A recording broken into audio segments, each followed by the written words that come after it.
The Leader of the Opposition. Thank you, Mr Speaker. In the absence of any answers, we should have at least a debate about this schools program. I seek leave to move a motion of censure against the Deputy Prime Minister. Order. Is leave granted? Yes. Yes? The Leader of the House? No. Leave is not granted. The I Leader of move the that Opposition. so much of standing and sessional orders be suspended as would enable the Leader of the Opposition to move the following motion forthwith: that this House censures the Deputy Prime Minister for her inept management of the $16.2 billion school halls funding program, which has been plagued by repeated examples of waste and mismanagement, culminating in a $1.7 billion blowout in the primary schools for the 21st century component, exposing it as little more than a cynical political attempt to promote the Deputy Prime Minister and the Rudd government at the taxpayers' expense, and in particular for rolling over to state governments by allowing them to cream off so-called project management charges which divert funds from schools, for joining forces with state counterparts to demand schools use their preferred contractor mates rather than local tradespeople, for bullying schools to accept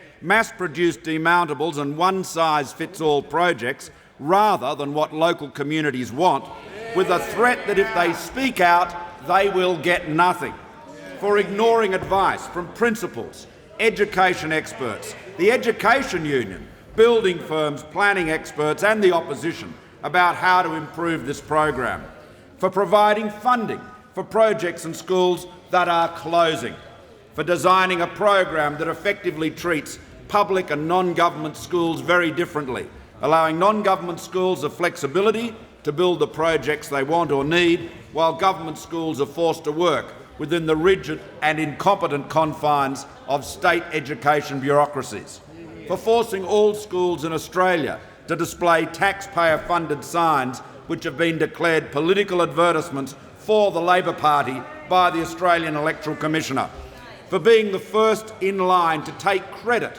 for any good news stories, but refusing to take responsibility for the litany of problems or for the waste and mismanagement of such an extraordinary amount of taxpayers' borrowed money, but most of all for treating this Parliament and the Australian taxpayer with contempt for failing to take responsibility for this debacle and give the frank answers demanded of a minister in charge of a multi-billion-dollar program. Mr Speaker, in any other government, at any other time in our history, a $1.7 billion blowout in the cost of a major public spending program would be regarded rightly as an unforgivable dereliction of duty by the responsible minister in the conduct of their portfolio.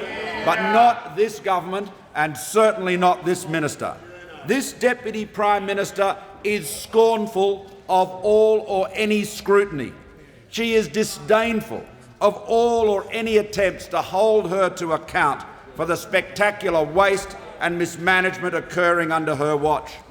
Rather than answer legitimate questions, 51 of them, about the debacle she calls her primary schools for the 21st century, she's come into this House on a daily basis and dismisses all scrutiny of this program as nitpicking and accuses the opposition of having a lack of perspective. Nitpicking. This is a minister who has taken a $14.7 billion commitment of borrowed money and rolled it out with such indecent haste and with such staggering and wasteful incompetence that it has turned into a public policy fiasco that will now cost Australian taxpayers $16.2 billion.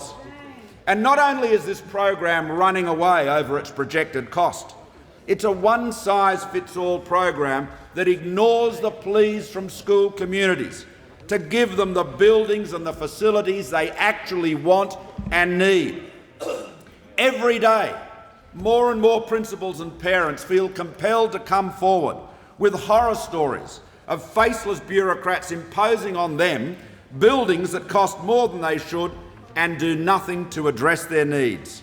And as each day passes, Mr Speaker, we see the squandering of hundreds of millions upon hundreds of millions of money borrowed from future generations.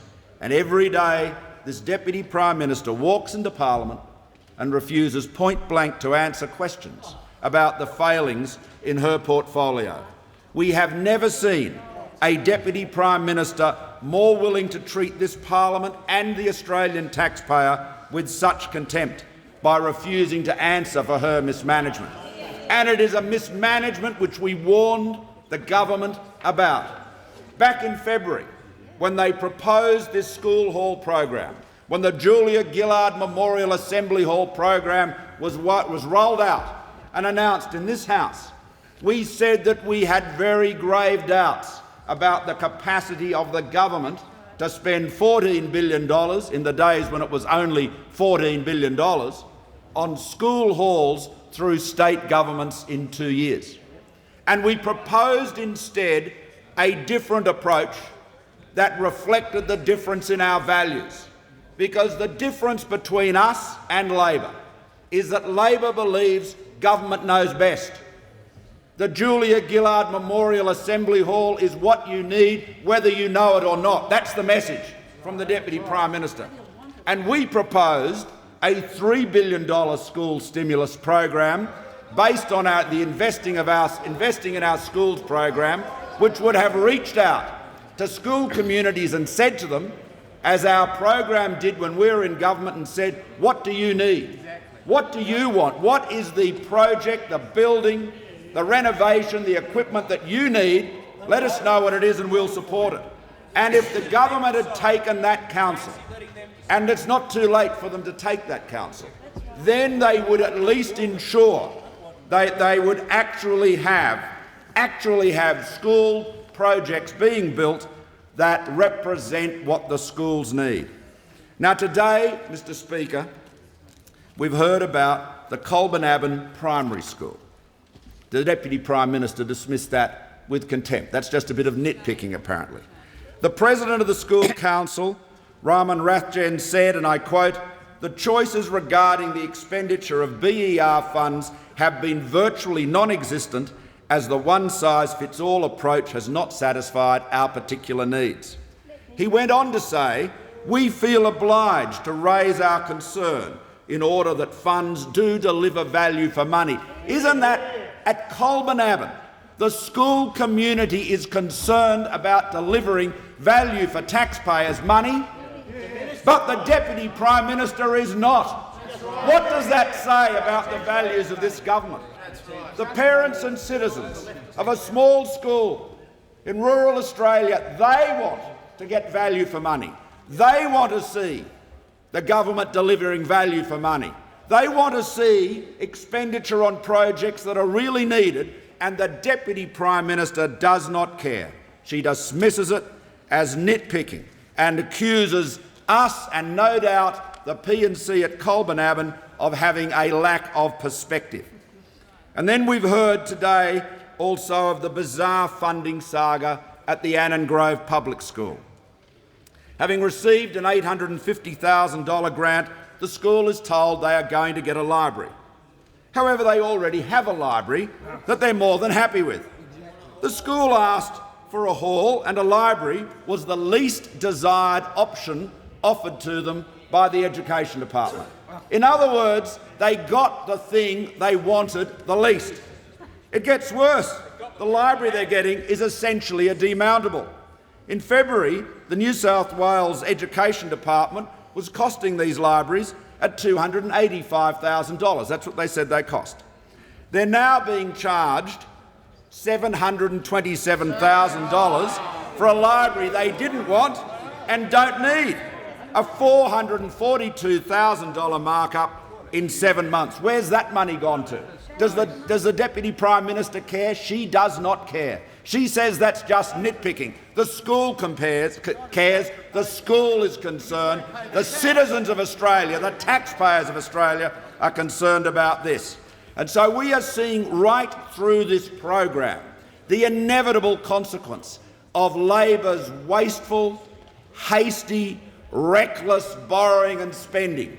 They are spending so much money in such a rush, they are wasting it and imposing on schools facilities they neither want nor need. And who benefits from it? Nobody benefits but the Deputy Prime Minister herself. Because whether the schools hall is wanted or needed or not, there will be a big sign imposed by law until March 2011 proclaiming the greatness of the Deputy Dear Leader herself.